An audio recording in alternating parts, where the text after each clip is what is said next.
કોપાયમાન થયેલા મેઘરાજાએ અમદાવાદીઓને હચમચાવી દીધા છે। આ દ્રશ્યો બોપલની ભગવતી કૃપા સોસાયટીના છે, જ્યાં ભારે વરસાદના કારણે અનેક વિસ્તારો પાણીમાં ગરકાવ થઈ જતા લોકોએ હાલાકી ભોગવવાનો વારો આવ્યો છે।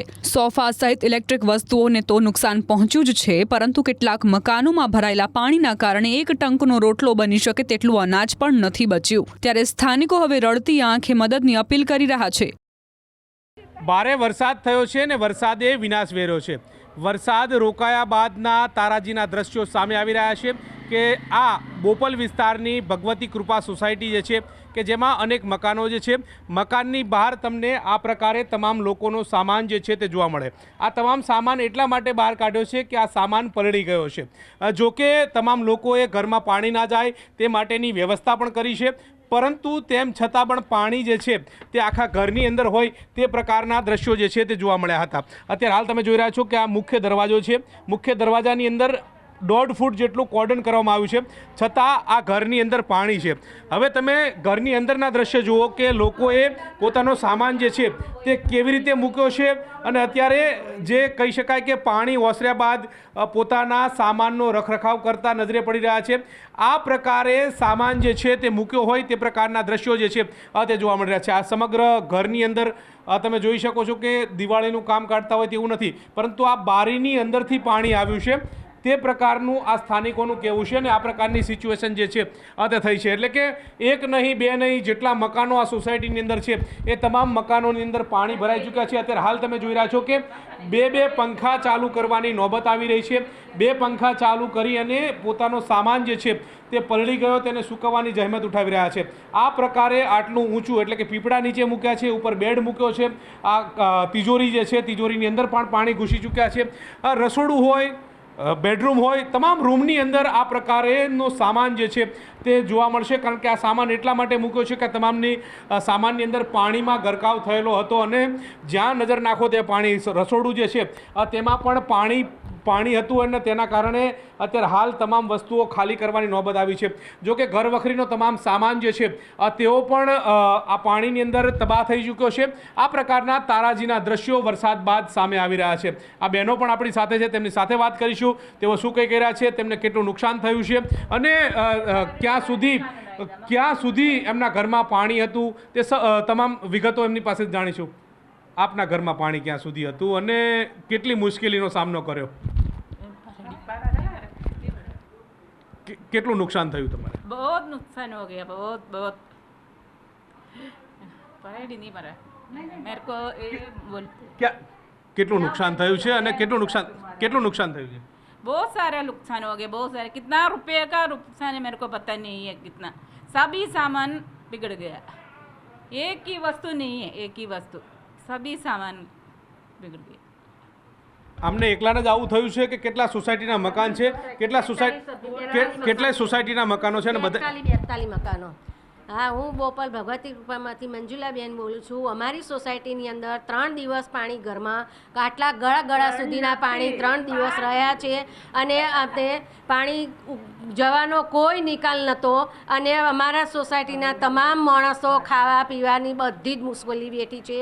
ફર્નિચરથી માંડી અને ઇલેક્ટ્રિકની તમામ વસ્તુઓ, ગાડીઓ, પંખા, ઇલેક્ટ્રિકની તમામ ગાડી, ઇલેક્ટ્રિકના પંખા, બાર એક્ટિવાઓ, કોઈના બાઇકો, ગાડીઓ બધું જ બહાર ગેરેજમાં મૂકી આવ્યું છે। તમારે કેટલું નુકસાન થયું છે? અમારે ઘરમાં બધું જ આવી રીતે ફર્નિચર, ગાડીઓ નુકસાન, 2 સાધનો ઇલેક્ટ્રિકના, 1 ગાડી, 3 એ દિવસો અત્યારે સાંભળે તો રોવાનું આવી જાય છે। હા, 1 દિવસ 2 દિવસ તો અમે 3 દિવસ સુધી સોસાયટીમાં કોઈ માણસ નાહ્યું નથી, કોઈ ધોયું નહીં અને પાણી જ્યારે ઉતર્યા ત્યારે અમારે 3જા દિવસે અમારે ફૂલ પેકેટ 2 દિવસ એક જ સાંજ સવાર પેકેટ આવ્યા અમે ખાધા।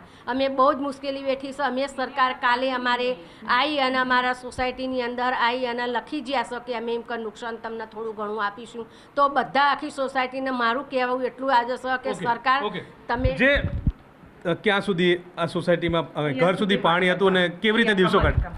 निकालना बहुत मुश्किल थे और क्या करें, बच्चे, छोटे बच्चे, बड़े बच्चे। मेरा घर बगल में है, बहुत परेशानी निकाला हम लोगों ने। कितने कमाए उससे ज़्यादा हमें नुकसान हुआ है। हर साल कमाते हैं उसमें से थोड़ा थोड़ा बचत में हम क्या क्या खरीद के रखते हैं वो सब नुकसान में चले गया। हमारा सोसाइटी में मैं तो 35 साल से ये सोसाइटी में रहता हूँ, तो पहली वक्त और हमें इतना परेशानी हुआ। उसका पहले इतना ज़्यादा नहीं आते थे, पानी नहीं आते ऐसा नहीं, पानी आते थे और इतना ज़्यादा नहीं है। नुकसान भी ये वक्त बहुत हुआ है, खाना पीना वो सब बंद हो गए थे। पानी पीने का पानी बिल्कुल पानी नहीं थे पीने के लिए, और टैंक ही सब खाली हो गया था, और संडास जाने के लिए नहाने के लिए हम 4-5 दिन की बाद ही नहाए थे। पीने के लिए 2 दिन का पानी तो पड़ा था। याद करो तो रोण आई जैसे बहुत इतने जो हम घर पे बैठने वाला लेडीज है, आदमी इतने मेहनत करके कमाया हुआ हर चीज़ बिगड़ गया। अब देख सकते हैं आराम से, ये अभी अपना क्लीनिंग करने के बाद ही दिख रहा है। मेरा तो अकेले है, मेरा क्लीनिंग का सब बाकी है। अभी आज भी हमने पानी मंगाया, अभी आया नहीं है, सब काम बाकी है। કેટલાનું નુકસાન હશે આપણને? नुकसान तो कीमत बता नहीं सकते इतने। अभी सब फर्नीचर वगैरह भी सर्विस तो कराया है, अभी पता नहीं वो रहेगा या नहीं रहेगा, कुछ आइडिया नहीं है।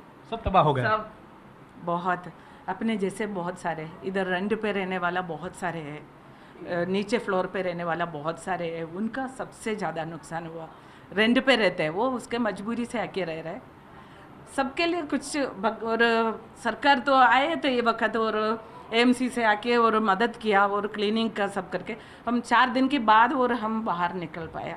और 4 दिन तक अपने रोड पे गला तक पानी थे, और रूम के अंदर कमर के ऊपर तक थे, और बहुत मुश्किल है। जो इधर तक छोटे बच्चे डर गए होंगे। छोटे बच्चे तो बिल्कुल, और भी स्कूल जाने के लिए डर रहे हैं। 5 साल की बच्ची है, और स्कूल जाने के लिए वो बोल रहे हैं और फ्लड आएगा और बीमार हो जाएंगे, ऐसा बोल के उसको स्कूल जाना भी वो इच्छा नहीं कर रहे।